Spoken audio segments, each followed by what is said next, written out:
Hola, soy Lizeth Martínez y sean bienvenidos una vez más a su podcast favorito, Amados. Aquí platicamos sobre el amor, sobre cómo vivir más cerca de Dios en medio de lo que enfrentamos cada día. Soy amado y puedo amarte.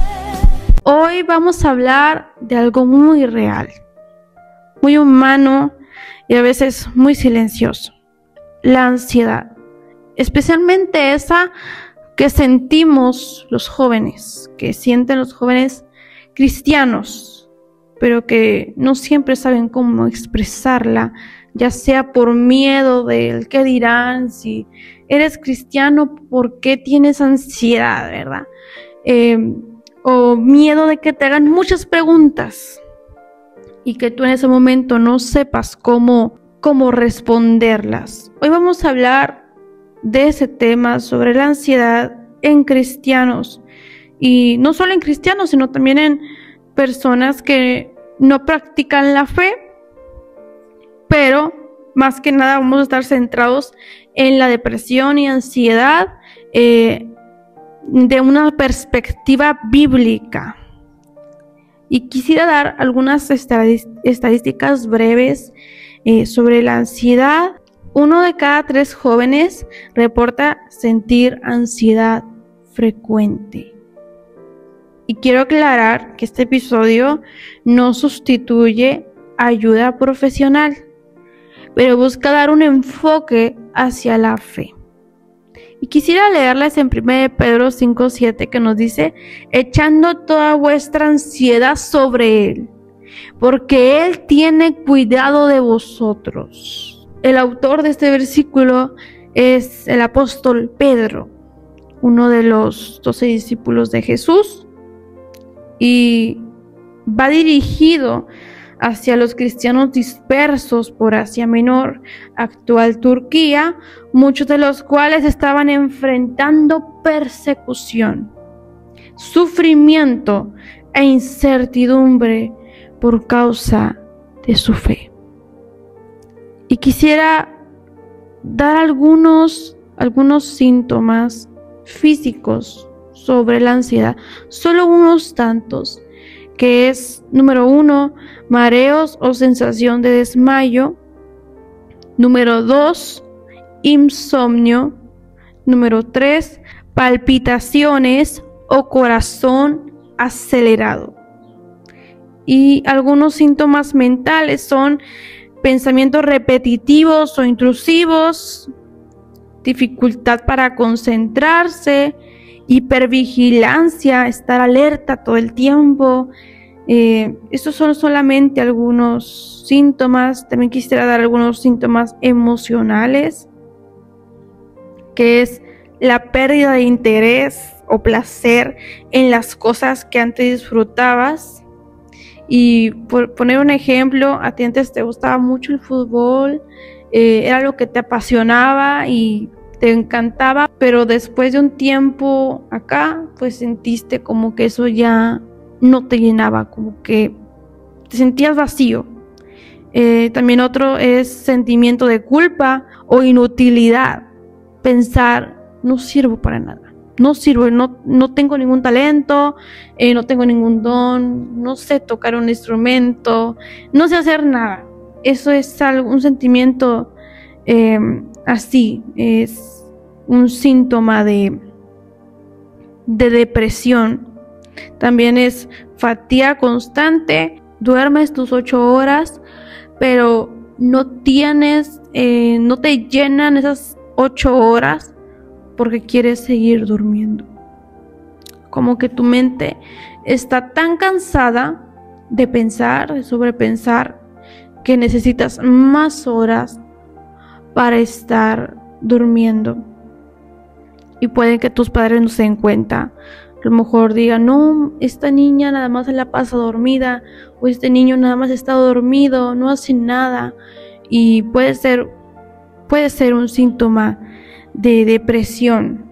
También dolores físicos sin causa médica aparente. Y esto no es solo algo que pasa en teoría. Quiero contarte algo muy personal. porque yo también estuve ahí.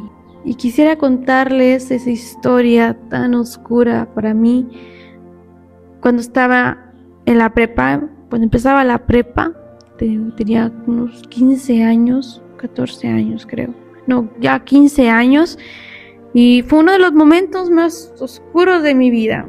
Yo me iba sola todos los días, tomando buses y sintiéndome completamente sola. No tenía verdaderos amigos, no tenía amistades sinceras y muchas personas me despreciaban. Incluso mi amiga más cercana me dijo cosas que me hirieron demasiado.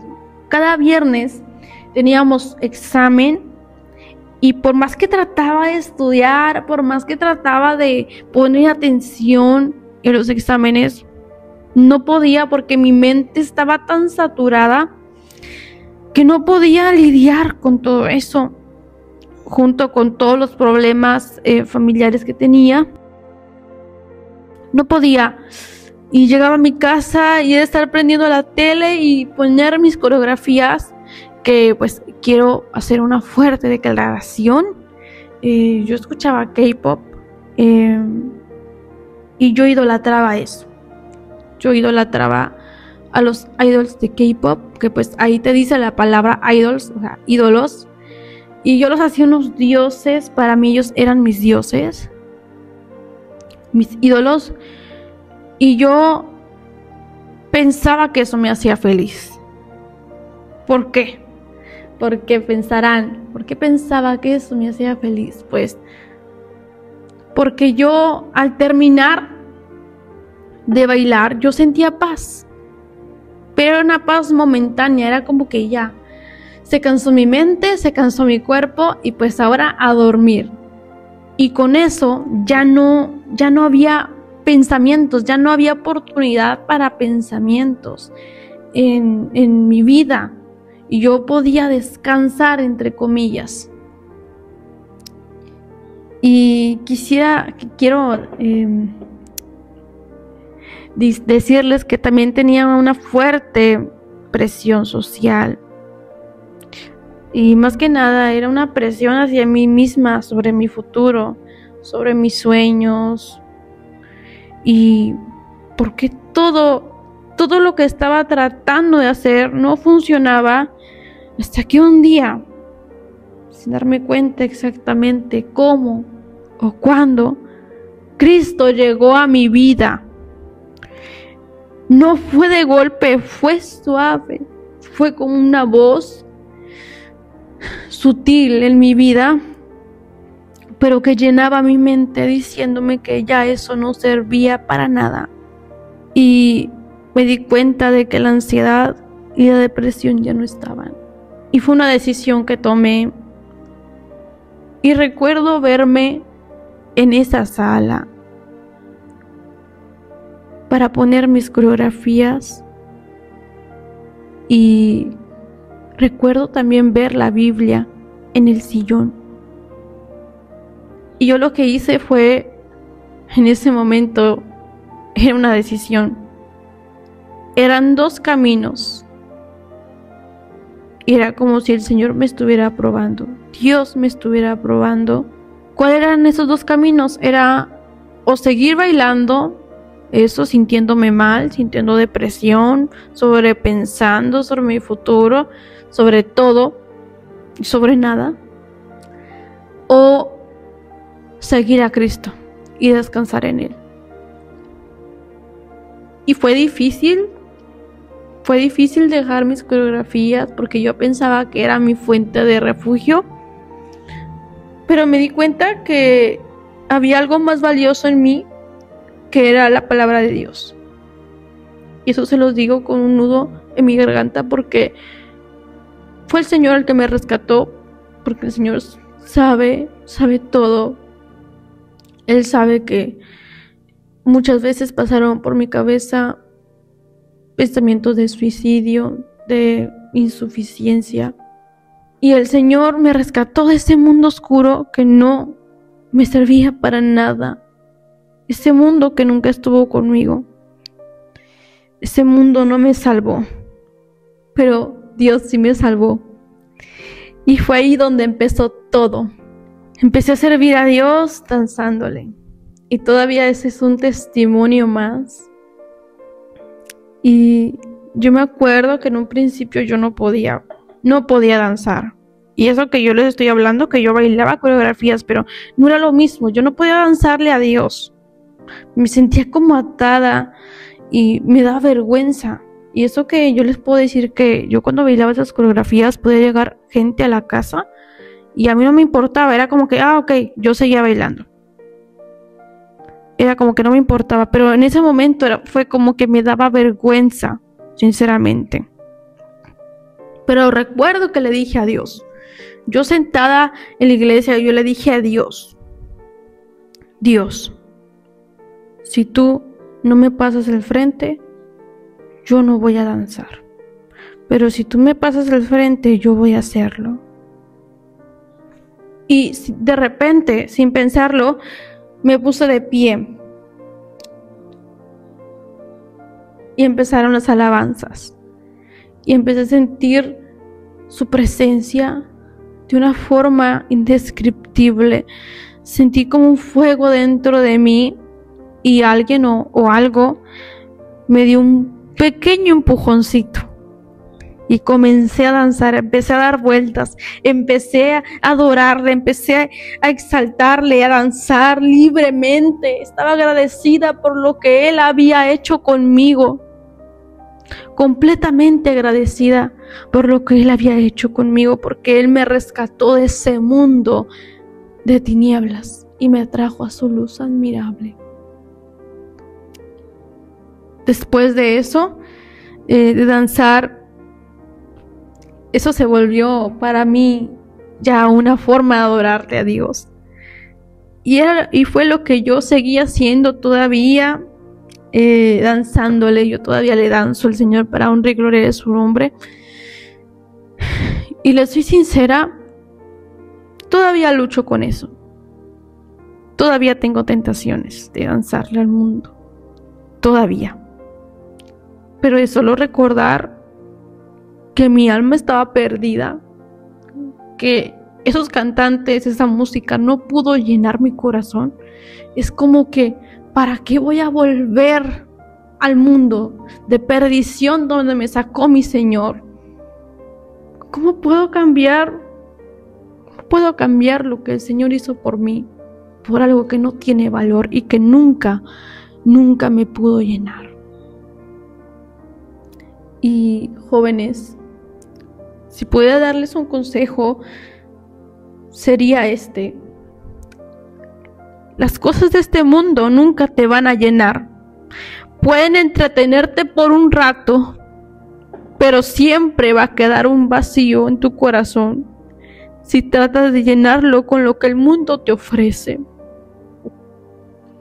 Y esto yo se los digo casi en lágrimas, porque es verdad.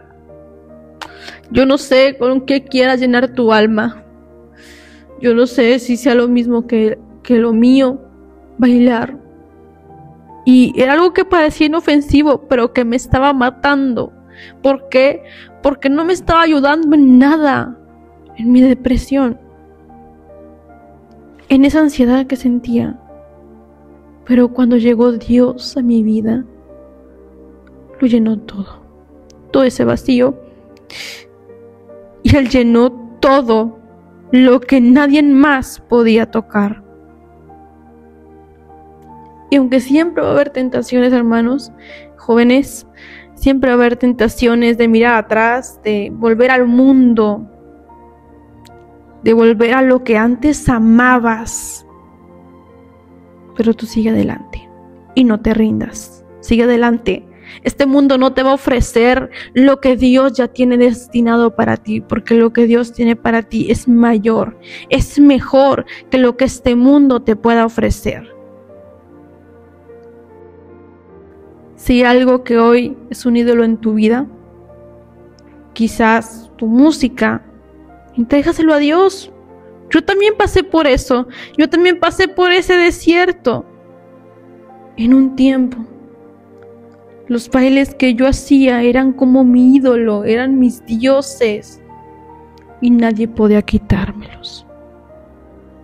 Era lo único que me hacía sentir libre, entre comillas, o eso creía, porque en realidad, siéndole sincera, no me hacía sentir libre, solo me estaba atando más. Hasta que una vez, ahí en la sala de mi casa, frente a ese televisor, lista para poner mis coreografías como ya lo hacía, lista para hacer lo que ella hacía, porque era algo natural, algo normal. Pero no quiero decir que bailar es malo. Bueno, bailar para el mundo es pecado, es malo, porque no te llena para nada. Parece inofensivo, pero no te llena tu corazón. Lo más hermoso es danzarle a Dios. Y el Señor lo que hizo fue cambiar esos bailes, cambiarlo por la Biblia. Cuando vi mi Biblia, mi primera Biblia, fue la que me regaló mi mamá. Estaba ahí en el sillón y en ese momento sentí entre dos caminos. Como les dije anteriormente, sentí como dos caminos, como que debo seguir bailando para llenar el vacío o abrir esa Biblia y conocer a Jesús. Conocer a Jesús de verdad, porque yo tenía una religión, hermanos. Yo nací en una familia cristiana evangélica. Yo nací en una familia cristiana que me enseñaron los cantitos, que me enseñaron las historias de la Biblia, pero yo no conocía a Jesús. Yo no lo conocía, pero Él sí me conocía. Y por eso Él me llamó de las tinieblas. Y quiero decirte algo, que tal vez este episodio sea el peor que estés pasando en tu vida, el episodio de tu vida. Tal vez este sea el peor, pero a lo mejor este episodio que tú consideras el peor puede ser el mejor para contar tu testimonio. ¿De dónde te rescató Dios? ¿De dónde te sacó Dios? Y quisiera leerles en Mateo 6:21 que nos dice: porque donde esté tu tesoro, ahí estará tu corazón. Porque donde esté tu tesoro, allí estará también tu corazón. Mateo 6:21. ¿Cuál es tu tesoro? ¿Cuál es tu tesoro? ¿Tu novio? ¿Los bailes? ¿Las cosas mundanas? ¿Tus amigos? ¿Las fiestas? ¿Cuál es tu tesoro? ¿Por qué no dejas que hoy tu grande tesoro sea Jesús? Y que Él entre en tu corazón. Solo Él puede ayudarte. Solo Él puede saciar tu sed. Solo Él puede llenar tu hambre. Solo Él puede quitarte esos ídolos de tu vida. Entrégalos. Entrega esos ídolos a los pies de Cristo. Porque esos ídolos son vanos y no te van a rescatar en tu momento vulnerable, como en su momento el baile no me pudo a mí dar la paz que yo estaba buscando, porque en ese momento no era yo, era mi alma pidiendo paz, era mi alma pidiendo a gritos la paz, y solo Dios es el que puede dar la paz al alma, solo Dios puede dar esa paz que sobrepasa todo entendimiento. Vamos a orar. Dios y Padre Celestial, yo te pido, Señor, que alejes toda ansiedad de nuestras vidas. Reconocemos, Señor, que hemos tenido ídolos en nuestras vidas. Y yo te pido, Señor, que tú los alejes de nuestras vidas. Y que, Señor, se caigan los Baales en el nombre de Jesús. Que se caigan los Baales, Padre, en el nombre de Jesús. Que todo ídolo, Señor, hoy se haga añicos, Padre, delante de tu presencia. En el nombre poderoso de Jesús. Amén y amén. Gracias por quedarte hasta el final. Recuerda, si estás luchando, no estás solo. Dios te ama, te ve tu necesidad y tiene cuidado de ti. Recuerda que no estás solo. Nos escuchamos en el próximo episodio de Amados.